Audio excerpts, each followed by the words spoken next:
تنقید کا نشانہ بنانا شروع کر دیا اور اشاروں کنایوں میں کہا کہ احسن اقبال جیسے لوگ اور خواجہ آصف جیسے لوگ بزدل ہیں جو مشکل وقت میں میاں نواز شریف کے ساتھ کھل کر کھڑے نہیں ہوئے، لیکن خواجہ آصف جو قومی اسمبلی میں پارلیمانی لیڈر ہیں نون لیگ کے، اور احسن اقبال جو نون لیگ کے سیکرٹری جنرل ہیں، اس کے باوجود اس شخص کے خلاف کوئی کارروائی نہیں کی گئی کہ آپ ہمارے جو بڑے عہدیدار ہیں ان کے خلاف کس طرح سے تنقید کر سکتے ہیں۔ اور اس سے اندازہ لگایا جا سکتا ہے کہ مریم نواز اور میاں نواز شریف کے یہ شخص کتنے قریب ہے۔ اب یہ جو شخص ہے یہ میاں نواز شریف اور مریم نواز کے قریب اس لیے ہوا تھا کہ اس نے سابق جج ارشد ملک کو بلیک میل کر کے خفیہ طریقے سے ان کی ایک ویڈیو بنائی تھی۔ بعد میں جج ارشد ملک نے اپنے بیان حلفی میں بتایا تھا کہ شریف فیملی نے انہیں کتنے گھنونے طریقے سے ٹریپ کیا تھا،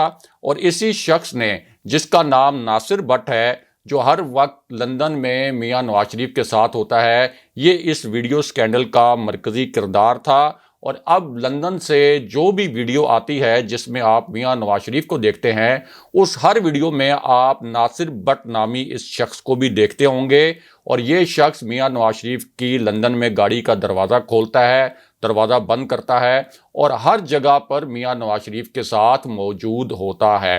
اب یہ جو شخص ہے اس نے اور اس کے کارندوں نے ایک انتہائی بے بنیاد اور جھوٹی اطلاع پھیلائی army chief general Qamar Javed Bajwa کے حوالے سے، اور یہ اطلاع پھیلائی گئی کہ جنرل باجوہ کی لندن میں میاں نواز شریف سے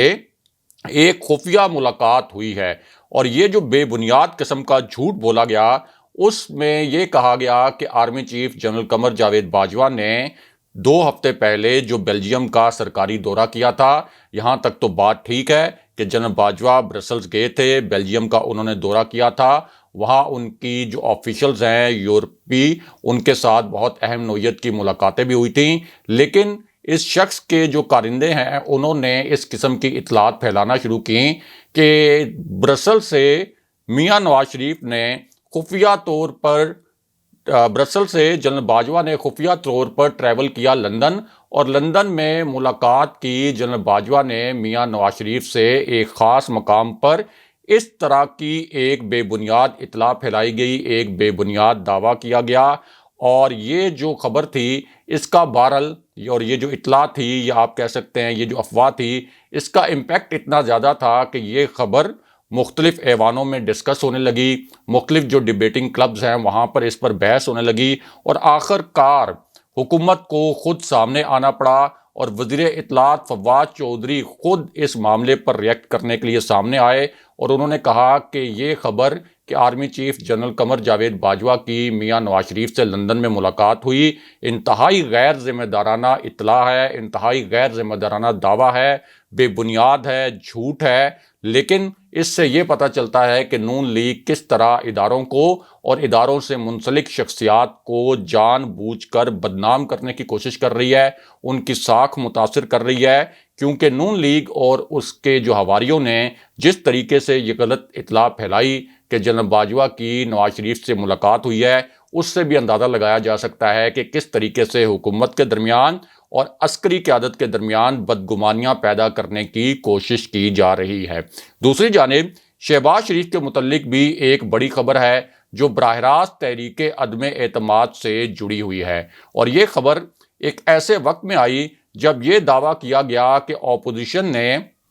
پی ٹی آئی کے 4 مزید ارکان پر کام مکمل کر لیا ہے، یعنی 9 رکنی جو کمیٹی بنائی گئی تھی اپوزیشن کی جانب سے، جس میں مسلم لیگ نون اور پیپلز پارٹی کے ارکان شامل تھے۔ دعویٰ یہ کیا گیا کہ پی ٹی آئی کے ان 4 ارکان سے اس 9 رکنی کمیٹی نے ملاقاتیں کی ہیں، اور ان 4 ارکان نے تحریک عدم اعتماد کی حمایت کی یقین دہانی کروائی ہے۔ یہ ایک بہت بڑا دعویٰ کیا گیا، اور ایک مرتبہ پھر یہ ڈس انفارمیشن پھیلائی گئی کہ 24 گھنٹے کے اندر تحریک عدم اعتماد جمع کرا دی جائے گی، کیونکہ یہ 4 ارکان بھی اب تحریک عدم اعتماد کی حمایت کے لیے تیار ہو گئے ہیں۔ لیکن اس معاملے میں ایک بڑا ٹوسٹ آ گیا، اور وہ ٹوسٹ یہ تھا کہ شہباز شریف نے تحریک عدم اعتماد کی حتمی تاریخ کے اعلان کے لیے اور ساتھ ہی اپنی نمبر گیم آشکار کرنے کے لیے نون لیگ کی پارلیمانی پارٹی کا اجلاس بلایا تھا، اور اس اجلاس سے پہلے یہ خبر پلانٹ کروائی گئی تھی کہ اب تحریک عدم اعتماد جمع کروانے کا وقت آ گیا ہے، 24 سے 36 گھنٹے کے اندر تحریک عدم اعتماد پیش کر دی جائے گی۔ لیکن آخر میں پتہ یہ چلا کہ ان کے پاس ابھی تک، یعنی اپوزیشن کے پاس ابھی تک نمبر گیم پوری نہیں ہوئی، اس لیے چاروں ناچار مسلم لیگ نون کو اپنی پارلیمانی پارٹی کا اجلاس ملتوی کرنا پڑ گیا۔ بہرحال اب واپس آتے ہیں کہ جنرل فیض حمید اور 4 ارکان کے متعلق ملنے والی انٹیلیجنس رپورٹ کے معاملے پر کیا کچھ ہوتا رہا، اور مختصراً آپ کو یہ بھی بتاتے ہیں کہ پی ٹی آئی کی کور کمیٹی کا جو اہم ترین اجلاس تھا اس میں کیا ہوا، اور پرائم منسٹر عمران خان سے ایک رہنما نے کیا دلچسپ سوال کیا، اور وزیر اعظم عمران خان نے اس سوال کا کیا دلچسپ جواب دیا جو کہ تحریک عدم اعتماد سے ہی ریلیٹڈ تھا۔ تو معاملہ یہ ہے کہ اب پی ٹی آئی کی کور کمیٹی جو ہے، اس کے اجلاس کی اندرونی کہانی کے متعلق 2 نکات سامنے آئے ہیں، اور اس اجلاس میں پی ٹی آئی کی پوری مرکزی قیادت شریک تھی، ایسے رہنما شریک تھے جن کے اوپر پرائم منسٹر عمران خان بہت زیادہ اعتماد کرتے ہیں، اور اس اجلاس میں حکومت کی جو نمبر گیم ہے اس کا جائزہ لیا گیا، یعنی اپوزیشن کی نمبر گیم کے بجائے جو حکومت کی اپنی نمبر گیم ہے تحریک عدم اعتماد کو ناکام بنانے کے لیے، اس کا جائزہ لیا گیا، اور پورا جائزہ لینے کے بعد اور جوڑ توڑ کے بعد حکومت کا جو فگر سامنے آیا وہ 179 کا فگر تھا، یعنی 179 ارکان اس وقت قومی اسمبلی میں حکومت کے پاس موجود ہیں، جبکہ اپوزیشن کے پاس 162 کا فگر ہے، 162 ارکان اپوزیشن کے پاس موجود ہیں۔ لیکن اسی اجلاس سے ایک بہت بڑی خبر اور بھی آئی جو براہ راست وزیر اعظم عمران خان کے متعلق تھی، یعنی 17 ارکان ایسے ہیں جن کی عددی برتری اگر نمبر گیم کو دیکھا جائے تو پی ٹی آئی کو حاصل ہے، لیکن اسی اجلاس میں پرائم منسٹر کے حوالے سے بھی ایک بڑی خبر آئی، کیونکہ اس اجلاس میں ایک وزیر نے وزیر اعظم عمران خان سے پوچھا کہ آپ کے پاس تحریک عدم اعتماد کے متعلق جو انٹیلیجنس رپورٹ ہے، جو آپ کو سول ذرائع سے انٹیلیجنس معلومات ملی ہیں، اور ظاہر ہے کہ وزیر داخلہ شیخ رشید احمد اس وقت پرائم منسٹر عمران خان کو مسلسل ہر روز نمبر گیم پر، اور اپوزیشن جس طریقے سے تحریک انصاف کے ارکان کو خریدنے کی کوشش کر رہی ہے، جس طریقے سے 19 سے 21 کروڑ روپے فی کس ریٹ لگایا ہوا ہے اس وقت اپوزیشن نے، تو اس حوالے سے وزیر داخلہ شیخ رشید احمد پرائم منسٹر عمران خان کو بریف کرتے رہتے ہیں۔ اس لیے پرائم منسٹر سے سوال یہ کیا گیا کہ آپ کے پاس تحریک عدم اعتماد کے حوالے سے جو انٹیلیجنس رپورٹ ہے اس کے مطابق ہمارے کتنے ارکان ایسے ہیں جو تحریک عدم اعتماد کے حق میں ووٹ دے سکتے ہیں، اور کیا ہمارے پاس تحریک عدم اعتماد کو ناکام بنانے کے لیے نمبر پورے ہیں۔ اب اس پر وزیر اعظم عمران خان نے بہت ہی اعتماد کے ساتھ اور بہت پرجوش لہجے میں یہ کہا کہ یہاں تک تو بات درست ہے کہ ہمارے ارکان کو خریدنے کے لیے بہت ہی منظم اور بہت بڑی کوشش کی گئی ہے اپوزیشن کی جانب سے، یعنی آصف علی زرداری کی جانب سے اور شہباز شریف کی جانب سے ہمارے ارکان کو خریدنے کے لیے کروڑوں روپے کی لالچ بھی دی جا رہی ہے، لیکن ہمارے پاس اب بھی، یعنی اتنی بڑی ایفرٹ جو اپوزیشن کر رہی ہے اس کے باوجود ہمارے پاس اب بھی تحریک عدم اعتماد کو ناکام بنانے کے لیے اپنے نمبر پورے ہیں۔ یہ وزیر اعظم عمران خان کا جواب تھا، لیکن یہاں پرائم منسٹر عمران خان سے ایک اور سوال بھی کیا گیا، اور یہ سوال پہلے سوال سے بھی زیادہ اہم تھا، اور آپ یہ بھی کہہ سکتے ہیں کہ پہلے سوال سے زیادہ پیچیدہ سوال تھا۔ اور پرائم منسٹر عمران خان سے پوچھا گیا کہ جس طرح اپوزیشن کے قریبی حلقے یہ تاثر دے رہے ہیں کہ تحریک عدم اعتماد کے پیچھے اسٹیبلشمنٹ کا اشارہ ہے، اور اسٹیبلشمنٹ اس موو کے پیچھے ہو سکتی ہے، اسی وجہ سے اپوزیشن اس وقت پی ٹی آئی کے ارکان کو خریدنے کی کوشش بھی کر رہی ہے، اور پی ٹی آئی کے اتحادیوں سے ملاقاتیں کرنے میں بھی کامیاب ہو گئی ہے۔ تو آپ کے پاس کیا اطلاعات ہیں؟ کیا واقعی تحریک عدم اعتماد کے اس موو کے پیچھے اسٹیبلشمنٹ ہے، اور یہ موو کیا اسٹیبلشمنٹ کے اشارے پر ہی ہو رہا ہے؟ تو اس پر وزیر اعظم عمران خان نے بڑے پر اعتماد لہجے میں کہا کہ میرے پاس ایسی کوئی اطلاع نہیں کہ اسٹیبلشمنٹ اس وقت اس تحریک عدم اعتماد کے پیچھے ہو، اور اسٹیبلشمنٹ کے پاس کوئی وجہ بھی نہیں ہے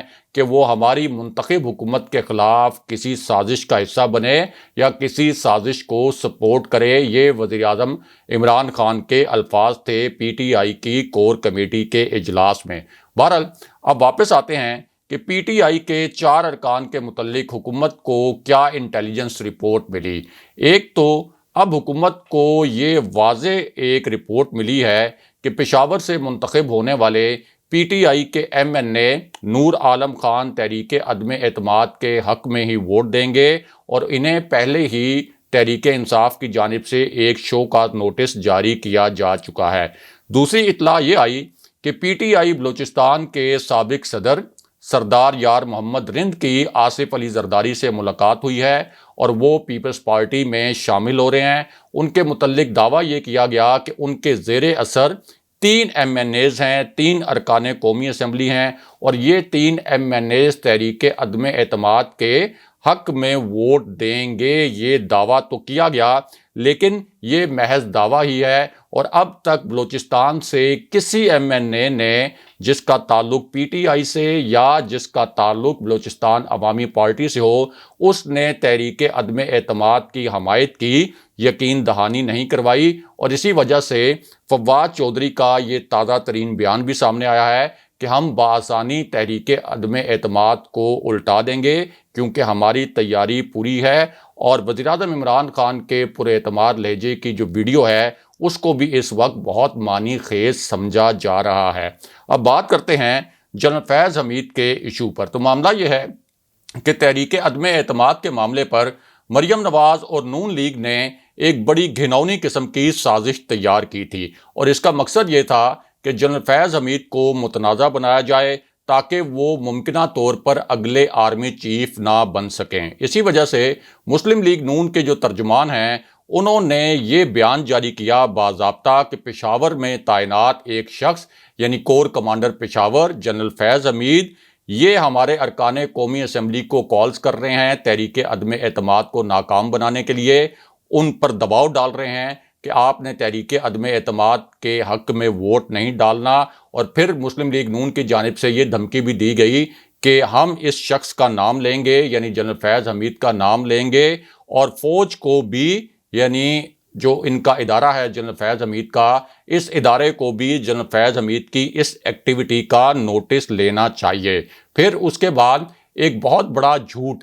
یہ بھی گھڑا گیا کہ فوج نے اس کا نوٹس لے لیا ہے، یعنی جنرل فیض حمید کے متعلق جو ہم نے الزام لگایا، اور یہ تاثر دیا گیا کہ فوج نے جنرل فیض حمید کی سرزنش بھی کی ہے، اور یہاں تک کہ فضل الرحمان کی جانب سے بھی کیمروں کے سامنے اسی قسم کا تاثر دیا گیا۔ لیکن ہوا کیا؟ اب ہوا یہ ہے کہ جنرل فیض حمید جو پشاور کے کور کمانڈر ہیں، اور پشاور کے کور کمانڈر بننے کے بعد سے وہ منظر عام پر نہیں تھے، ان کی کوئی فوٹیج، ان کی کوئی ویڈیو، ان کی تصویر سامنے نہیں آ رہی تھی، اب وہ منظر عام پر آئے ہیں، اور پشاور دھماکے میں شہید ہونے والے جو لوگ ہیں ان کے ورثاء سے جنرل فیض حمید نے تعزیت بھی کی ہے۔ حملے کا نشانہ بننے والی مسجد اور اسی طرح لیڈی ریڈنگ ہاسپٹل جو ہے اس کا دورہ بھی کیا ہے، اور وہاں انہوں نے کہا کہ ہم سب مل کر بطور قوم دہشت گردی کو شکست دیں گے، اور ذرائع کے مطابق یہ بات مکمل طور پر بے بنیاد تھی